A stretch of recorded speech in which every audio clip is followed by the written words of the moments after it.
Во студиото на Здрава Македонија по 9 часот се дружиме со Михајло Филев, собственик на брендот Охридски бисер Филеви и почесен конзул на Република Србија за Македонија во Охрид, Линин Јовановски, професор на МИТ универзитет и советник на директорот на ЈСП, и теквондистот Филип Блажевски. Останете со нас до 11 часот. Останете со нас до 11 часот, како што можевте да видите во најавата. Навистина имаме повторно убави гости со кои што ќе позборуваме на убави теми, ќе ви откриеме убави традиции и убави тајни, но како што е редот да се поздравам колешката, каде што ќе бидеме нивни домаќинки, а секако и на вас. Добро утро ти се. Верче, официјално пред гледачите и пред камерите, добро утро. Почитуване, поздравувам и вас. Имаме навистина интересна екипа овде во студиото. Ние сме во машко друштво или тие се во женско. Верувам дека ќе им биде пријатно и дека ќе споделиме убави совети и информации со вас и се разбира ќе ве задржиме пред малите екрани. Верувам дека веќе си го пиете првото утринско кафе заедно со сите содржини кои што заедно ги подготвивме со цела екипа на Здрава Македонија и се разбира поканувам да останете со нас и во делот кој што ни следува. Верче, така, си ги поздравиме ние утро некако ни е магливо во Скопје, но еве ние имаме тука убава енергија уште од рано наутро и така ќе продолжиме понатаму. Веднаш до мене е Михајло Филев, кој што е собственик на брендот Охридски бисер Филеви и почесен конзул на Република Србија во Македонија за Охрид. Добро утро. Добро утро и убав ден на сите драги пријатели во студиото и на целата македонска јавност. Така, ќе се те дружиме ние ова утро, имаме многу што да споделиме секако и со вас. Веднаш до вас е Филип Блажевски, кој што е таеквондо спортист. Добро утро, Филип, за тебе. Ти си ни, да речеме, еден од најуспешните кога станува збор за овој спорт и спорт кој што донесе медал од Олимпијата. Драго ми е што еве ова утро си со нас и што ќе можеме да позборуваме на оваа тема и да ги инспирираме секако твоите врсници и младите да се занимаваат со спорт. И веднаш до тебе ни е Ленин Јовановски, кој што не ни е по прв пат овдека, со кој што е професор на МИТ универзитетот и советник на директорот на ЈСП. Добро утро и за вас. Добро утро. Ајде се надеваме дека ќе расветриме маглата. Така, да, бидејќи освен да речеме овие професии и она кое што се занимавате, имате убаво хоби или пасија да се каже, тоа е моторџиството кое што убаво дава адреналин можеби во сето она секојдневие кое што го имате за разбивање на оној стрес и монотонија. Да, па ја затоа викам нешто можеш да се работи за да може да се вози мотор. Така. Да. Господине Михајло, да започнеме со вас. Јас денеска наутро повторно бидејќи имав прилика вчера, денеска да го честитам Свети Сава. Вчера се случи на Сечената академија, традиционално, каде што Српската заедница го прославува Свети Сава. Убаво помина таа манифестација, но она кое што навистина сте доста активни со сите многу активности кои што ги имате во конзулатот. Помаже Бог, честит празник до сите припадници на Српската заедница и секако сите православни народи, бидејќи името на Светителот Сава и делата негови се еден столб во православието и еден посебен културен верски идентитет за српскиот народ, а со тоа секако се поврзува и со македонскиот народ, братски, бидејќи Свети Сава не случајно доаѓа во Охрид. Тој е секако инспириран од делата на светите браќа Кирил и Методи, Свети Климент и Свети Наум, така да тој тука се соживува, односно ги восприемува сите нивни житија и сите нивни дела и така тој продолжува понатака, повторно го пали факелот на Божјата светлина за во тоа време да ги осветли повторно словенските народи, да даде љубов, вера, надеж, правичност и да се чуваме и да се придржуваме кон Божите закони. Така е.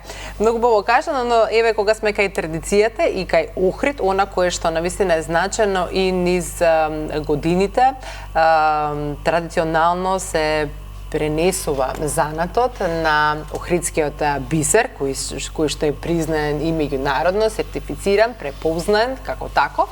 Па која е тајната на охридскиот бисер и како може таа традиција низ годините да се сочува? Тајната на охридскиот бисер или охридскиот бисер доаѓа уште една круна на македонската култура, традиција и секако занаетите. Се случува судбински да Бог подари еден таков занает да се роди, односно да продолжи да се изработува во Македонија, бидејќи знаете пред 100 години во Охрид никој не знаел да го изработува охридскиот бисер. Во тоа време, во едни неприлики за Русија, во време на руската револуција, октомвриска, бега еден човек таинствен од Бајкалскиот регион по име Јован Субановиќ. Доаѓа сосем случајно во Охрид, Македонија, и така во тоа време се запознава со мојот прадедо Никола Филев, и тој бил состојник ресторан во центарот, така останува во ресторанот, се зближуваат, прават едно огромно пријателство и братство, а тој човек никој не знаел дека е последниот мајстор која знае тајната и патентот за Охридскиот бисер, бидејќи природата ги поврзала Охридското езеро и Бајкалското езеро како во еден геоморфолошки период на создавање на водите да бидат веќе 3 милиарди години стари и со истиот жив свет, односно флора и фауна. И кога Јован Субановиќ во Охридското езеро ја здогледал рибата плашица, буквално човекот рекол бе урека, ја препознал рибата која што живе исто на Бајкалско езеро, а тајната е во самите крлушки, односно кожниот епител на рибата. Тој ги излуштил крлушките, го направил патентот, односно тајната формула, и кога сватил дека и тука се прави, така му ја пренесол тајната во знак на благодарност и пријателство на мојот прадедо, и сега јас како четврта генерација, моите предци, така го продолжувам тој занает и таа традиција кој е еден посебен бренд и еден културен елемент на македонската култура, балканската и светската како културно-светско наследство. Заштитно. Така е, да, навистина убава приказна и убаво навистина тоа што го имам како традиција. Филип, ајде не го опишеш твоето секојдневие како спортист, како изгледа на твое утро? Јас за време на сезон имам па 2 тренинга на ден, еден наутро, еден навечер, и измеѓу одам во училиште. Знам да одспиам многу кога сум прва смена, веќе сонот ми е многу битен за да ги изработам тренинзите како што треба. Навечер имам време да искочам и со другарите, за све имам време, само ако си го организирам. Имате ли разбирање во училиштето за спортоство кој што ти се занимаваш? Да, посебно кога ќе донесам некој резултат, дури ми честита. На почетокот беше малце проблем, но со успесите се покри се. По што се разликувате таеквондото од останатите? Првото е олимписки спорт. Најкарактеристично за него е дека има најдобра ножна техника. Исто така е спортот што го донесе најголемиот успех на независна Македонија, сребро на Олимписките игри во Токио. Така. Тоа отприлика. Да. Колку да речеме, зошто ти токму го одбра таеквондото да биде? Јас сум многу мал сум во сала. Прво имам тренирано кикбокс. Ми беа привлечни боречките спортови, но имав еден другар, исто така освојена, која ме дала, мислам дека на балканско првенство и на почести, мене ме заинтересира, дека до тогаш не ми беше познато таеквондото како поим. Отидов на тренинг и така имаше некоја посебна енергија во салата, што ме привлече да продолжам до ден денес. Што некако одговора на твојата енергија, можеби па така да. Добро, одлично. Лелин, пред да прашаме она кое што, бидејќи си професор на МИТИ, предаваш 4 економски предмети, но она кое што верувам граѓаните ги интересираат, што изминатите денови имавме повеќе случување, односно да слушаме дека се запалил автобус, па не еден, па уште еден, по однос на доцнењето на линиите. Еве, вие како советник на директорот на ЈСП, како го коментирате сето ова?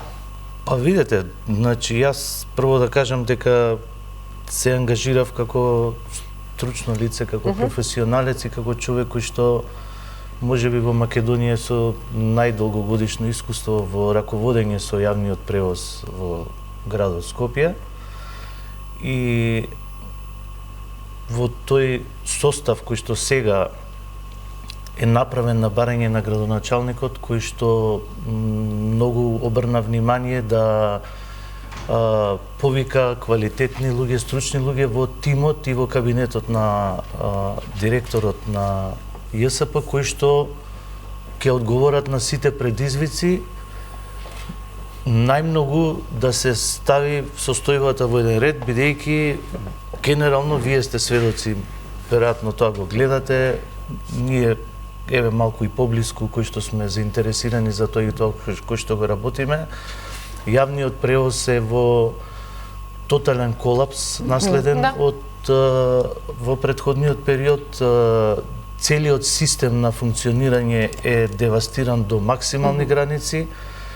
Не е обрнато внимание воопшто на квалитетот на менаџирањето, да почнеме, работењето исто така со финансиите, со очувањето, со проблемите и предизвиците кои што се создаваат таму, така да се случи да поголем дел од возниот парк кој што наместо да се држи во добра кондиција бил оставен на едно, да кажам, нестручно раководење и нестручно управување, несервисирање, немање ни доволно обезбедени средства за да се прави тоа, една тотална негрижа која што трае премногу долго и пак ќе кажам, ова што го гледате вие како граѓани, она што го чувствувате е еден мал дел, проблемот е многу поголем. Она што ние сега работиме и кажав што еве се направи еден добар тим, повлечени се луѓе кои што имаат, да кажеме, биле на повисоки позиции, земале поголеми плати, меѓутоа во функција да помогнат сега се ставени во тимот да работат на проблематиката. Како што кажавте, мене ова ми е предизвик и јас сакам да помогнам во ова. Кажавте дека јас сум во соредовно вработување како универзитетски професор. Кажав уште пред изборите, се понудив за помош и дека тоа ќе го работам пробоно, дека сакам да помогнам во цела ситуација и се работи и се прават веќе одредени реорганизации, се подготвуваат. Ако нешто што треба да значи е негде околу 30 на автобуси веќе се ставени во функција кои што беа неупотребливи. Работиме сега во моментов да ја воведеме состојбата на едно нормализирање, односно прво и она што е основно на кое што сега работиме се возните редови, каде што граѓаните ќе треба да го знаат точното време на пристигање на автобусот. Значи правиме со оние расположиви возни капацитети според флотата што ја поседува ЈСП и приватните превозници, да направиме возни редови со кои што ќе ја гарантираме минутажата на следење на фреквенцијата на автобусите. А нешто што е веќе направено е дисплеите кои што го најавува пристигнувањето на автобусите е ставено во функција, се надевам дека веќе 100% функционираат и тоа не на начин како што е технички напишано во возниот ред, него системот го препознава автобусот на кое место се наоѓа и според просечната брзина на движење го најавува дека ќе стигне. Тоа е едно големо олеснување за граѓаните, ќе биде олеснување што она што не можам да го кажам систем, него таа негрижа што беше дозволуваше да во возниот ред недостасуваат измеѓу неколку автобуси и ако требало да стигнуваат на 10-15 минути, некои што биле во дефект или некои што воопшто не биле вклучени, не биле, да кажам, некако урамнотежени, усогласени со возниот ред, за да може, например, да нема пауза од 30 до 45 минути да се чека, туку да се организира да автобус, иако доцни, да не доцни толку долго. Затоа кажувам, сега со овие расположиви капацитети се прават нови возни редови. Градоначалникот бараше и да се направи една анкета, да се земат во предвид барањата на граѓаните, негде кај што има потреба ќе се зголеми капацитетот на возните единици, негде каде што гледаме дека нема потреба, можеби ќе се намали, меѓутоа ќе се оптимизира возниот ред, како што кажав, во овој момент онака како што може.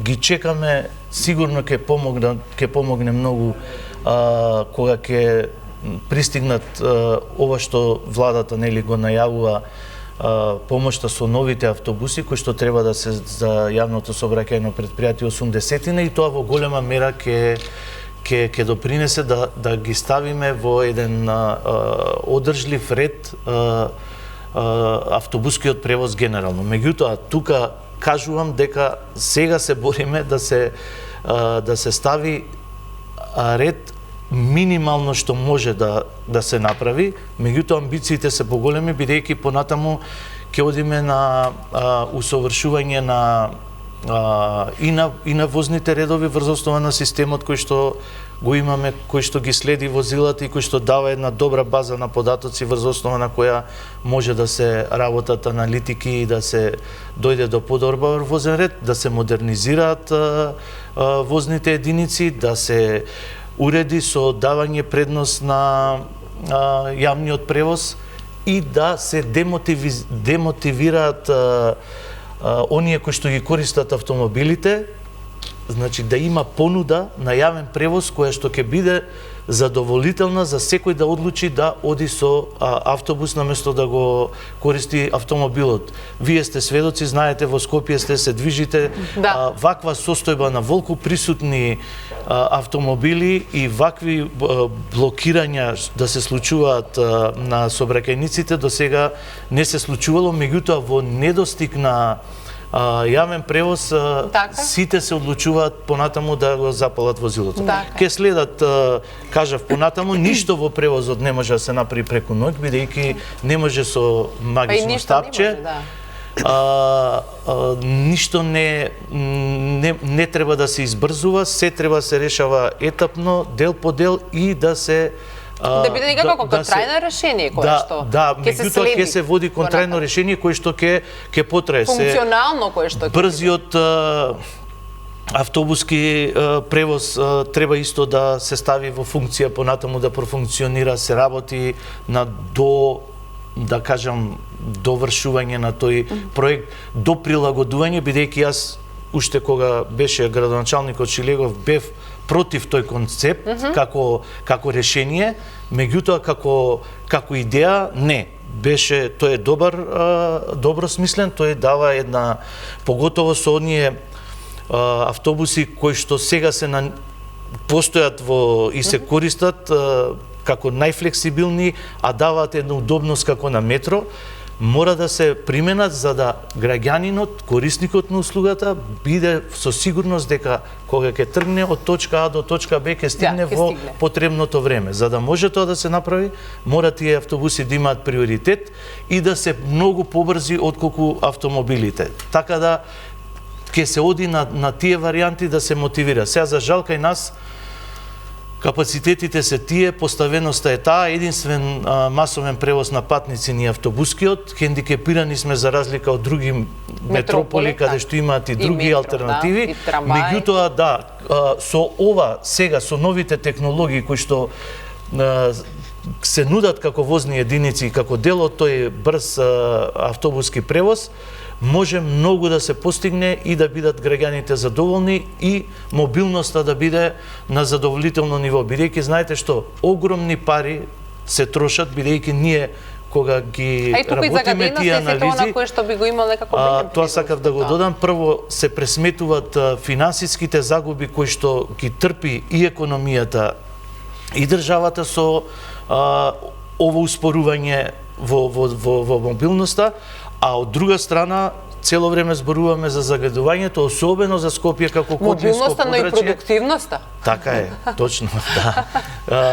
И загадувањето во голема мера ќе се намали проточноста на сообраќајниците ако се понуди превоз со кој што граѓаниве го заслужуваат и треба нели да ги следиме тие европски трендови и да го направиме тоа. Меѓутоа кажав, ќе се иде етапно, фаза по фаза, граѓаните ќе бидат тековно информирани за се што се случува и се надеваме дека во наредниот период ќе се осетат тие степени на подобрување до она кое што треба да е крајна цел за да постигнеме некои поголеми резултати кои што ќе бидат видливи. Така е.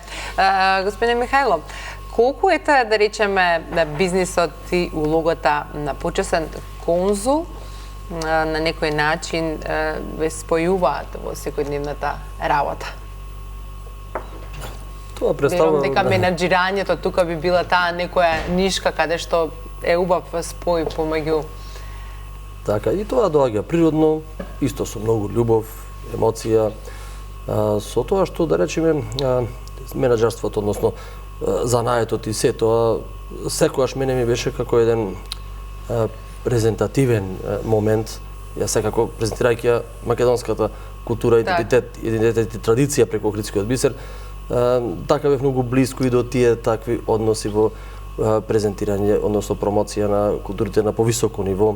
Секогаш бев со делегации, со видни луѓе, низ сите тие етапи на мојот развој како мајстор и производувач на Охридскиот бисер.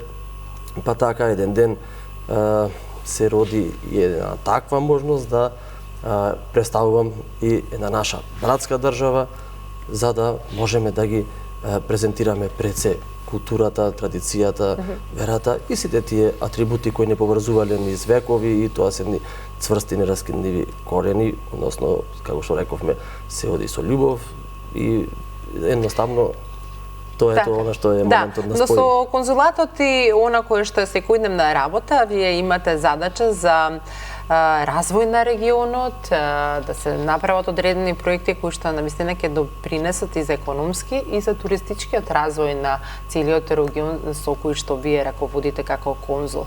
Чест задоволство ме представува што можам и на таков начин да помогнам на Македонија и на регионот преку таквите проекти кои сега ги работиме заедно со Република Србија, Република Македонија и со сите други партнери регионално, да придонесеме на побрз развој на економијата, да се сите предизвици. Така тука сега го вклучува регионот што е Охрид, Кичево, Струга. Да, почестиот конзулат има јурисдикција на 7 општини: Охрид, Струга, Дебар, Кичево, Вевчани, Центар Жупа и Дебарца. Така да тоа е еден доста богат регион со многу со какви проблеми и предизвици се соочувате? Така, пред се со работна снага. Да, тоа е најголемиот горлив проблем, бидејќи има многу можности за развивање на тој регион во аграрот, во милион работи кои Бог ги дал за да можеме да ги преточиме во една успешна приказна, но сега секако и секаде е проблемот со работната сила.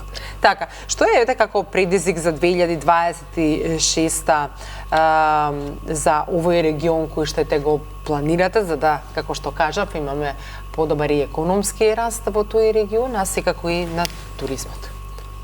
Така, традиционално Охридскиот регион е туристички познат регион, каде што изобилува со многу културни, историски и природни споменици, така да туристите секако го знаат и од Србија, од регионот, и наша цел е да се на некој начин модернизираме, односно да примениме доста работи кои ќе помогнат за афирмација и нормална атрактивност. Така да владите, како што реков, има доста во тоа вложувано и програми и се, и секако сега на наредни средби, состаноци имаме конкретни процедури кои ќе ги примениме, а секако треба да се спремаме и за експото 2027 во Србија, во Белград, бидејќи тоа ќе биде еден голем настан, значи од светски рамки, каде што ќе дојдат сите силни економии, сите бизниси застапени, каде што и ние како земја партнер апсолутно треба да се вклучиме, да направиме стратегија во оваа година за да можеме успешно да ги поврзиме сите наши стопанственици и секаков тип на бизнис од микро, макро и сите можности кои ги нуди Македонија. Така да ги привлечеме да дојдат и да бидат дел од нашата привреда, да инвестираат оно кое што е важно секако. Да. Така, затоа експото е многу битен портал кој треба таму максимално да се промовираме. Така, тука верувам дека вие професори ќе се согласите со ова дека едат тие некои такви можности. Во секој случај, развојот на економијата е многу битна, проширувањето на бизнисите од особен значај, тоа е уствари целта на една држава да има стабилна и сигурна економија и да биде ликвидна. Така, и колку и да речеме студентите прашуваат односно какви се нивните прашања околу економијата, сега секој ден слушаме нели не толку позитивни и убави работи кога станува за економијата во нашата земја и со сето она кое што нели слушаме поскапувања секој ден. Како е да речеме студентите со кои прашања најчесто и дискусии сакаат да позборуваат со вас на овие теми и предметите кои што сега вие ги имате? Па добро, има мала поделба, науката е една работа е практиката во определена земја и тоа се анализира или се учи посебно Инаку во секој случај бизнисот, менаџирањето, економијата, како што кажав, е клучно за успехот, и ако зборуваме за една пазарна економија во која што секој еден поединец, како што спомнавме во сообраќајот кога ќе се вклучи, ќе треба да ги знае правилата, секој еден треба да ги знае и правилата во бизнисот, бидејќи на сите на некој начин ќе бидат вклучени во тие процеси, а познавањето на финансиските системи во определените држави, во амбиентот во кој што се работи, е најбитното нешто што треба да се познава за менаџирањето. Сега повеќе, ако веќе збориме за интересот на студентите, нели, се интересираат околу тоа што ќе ги очекува, најмногу се интересираат околу инвестициите, односно ова сега што е најинтересно околу пасивните приходи, каде што вложувањата на финансиските средства кои што секако не треба да се чуваат дома, треба да се инвестираат. Банките се понеинтересни бидејќи нудат мали каматни заработки за да можат депозитите да се ставаат таму, и луѓето се повеќе оние кои што се едуцирани се определуваат за вложување во акции, во квалитетни компании што напредуваат. Еве сега најново е најинтересно, можеби навистина во подем брокерството. Па да, берзите.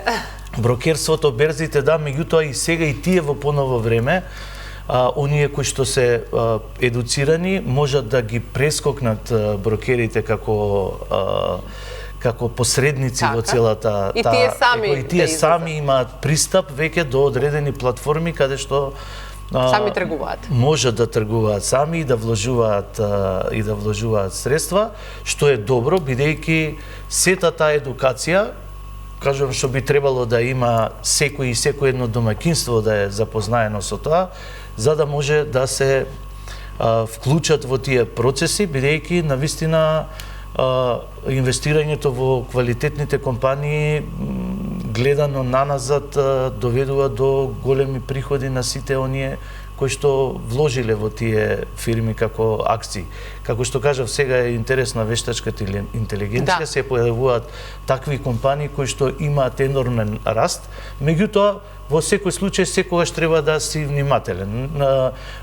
Секогаш е важно да го вложите она што го имате како предвидено за тоа. Да не се задолжувате за вложување, бидејќи доколку не правилно финансите не се вложат правилно, а се случува да имате погрешни инвестиција, не е ништо невообичаено, некаде ќе добиете, некаде ќе изгубите, некаде може многу ќе заработите, некаде се ќе изгубите, затоа не треба да се ставаат луѓето во ризик, и тоа е она што ги интересира исто студентите, да не се ставаат во ризик, значи да се работа со заработени пари и оние кои што се предвидени за инвестирање, односно како што го прават и квалитетните компании кои што работат со големи профити, кои што профитот понатаму го вложуваат. Значи тоа се техники кои што се учат, и затоа кажувам треба многу добро да се совлада финансискиот систем на една држава како функционира, за да може да се снајдеш во тие, да кажам, и да си има бенефит. Условно води. Еве, јас малку повеќе посветувам внимание, нели, ние сме членка кандидат за Европската Унија. Европската Унија има многу сложен финансиски систем, меѓутоа системот кој што па и многу може да се научи, каде што сите позиции, сите чекори, сите предпоставки, сите оние недостатоци што може да се случат, ги регулира еден сложен, да кажам, административен апарат, каде што се е предвидено и се прави однапред за да се предвиди. Така да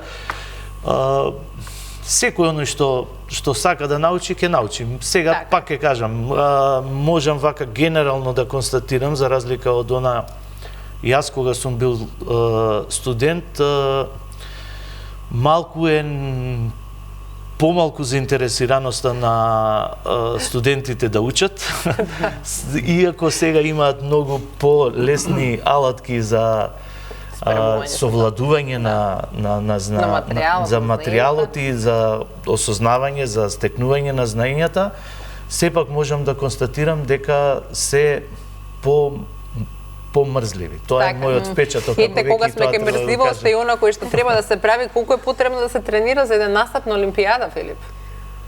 Па за настап на Олимпијада би рекол минимум 10 години, ако го земеме примерот на Дејан. Ама не само тренинг 10 години, туку буквално целосна посветеност и посебен начин на живот, би рекол.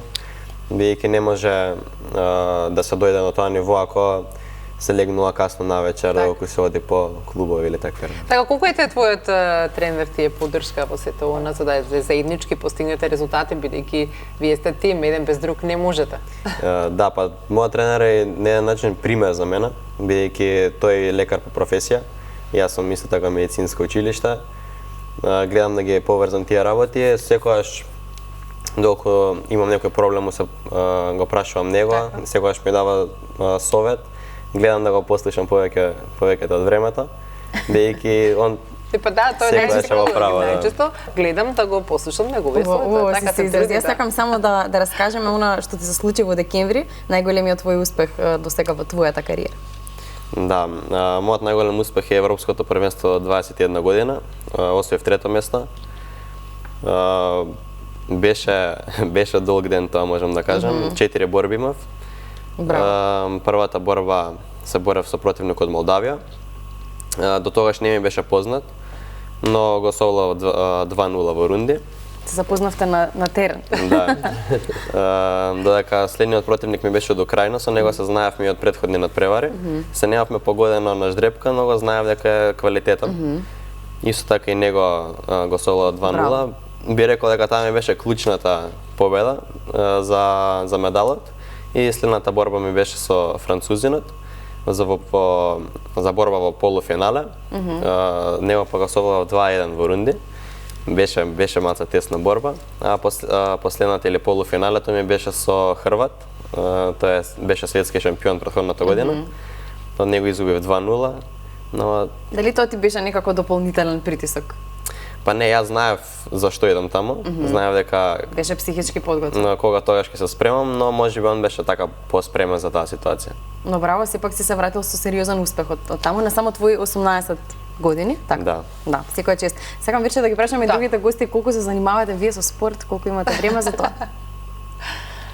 Михајло, има ли време за спорт? Има. Најбитно, јас тоа апелирам до младите, вака ми е чест задоволство што имаме таленти, апсолутно го користат тоа време слободно за спорт и за духовен, и за физички, и за психички, за секој развој. Јас сум иначе фудбалер, аматер сега.